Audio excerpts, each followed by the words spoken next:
গ্রাম বাংলার আনাচ কানাচে গজিয়ে ওঠে একটি অসাধারণ ফুল। কী ফুল? নীলকণ্ঠ। হ্যাঁ, দেখুন এই যে নীলকণ্ঠ ফুল কি অপরূপ শোভায়ের। আমাদের এখানে গ্রাম বাংলায় মাটিতে কিন্তু যেখানে সেখানেই হয়, এমনিতেই পড়ে পড়ে হয় এই ফুলগুলি। তবে টবেও কিন্তু এই গাছটি খুব ভালো হয়। হ্যাঁ বন্ধুরা, টবেও নীলকণ্ঠ হয়। আর আমার এখানে দেখুন এই যে ছোট্ট টবটার মধ্যে হয়েছে। এই যে ফুলগুলো, এগুলো শিবের পুজোতে লাগে। আমরা প্রতিদিনই শিবের মাথায় জল ঢালি, তখন কিন্তু আকন্দ আর নীলকণ্ঠটাই বেশিরভাগ দিয়ে থাকি। এই যে দেখুন নীলকণ্ঠ।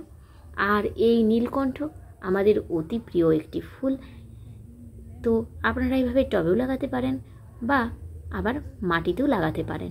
টবেও যে খারাপ হয় তা নয়, নীলকণ্ঠ কিন্তু টবে দারুণ হয়, এমনকি মাটিতে তো সব থেকে সুন্দর হয়ই।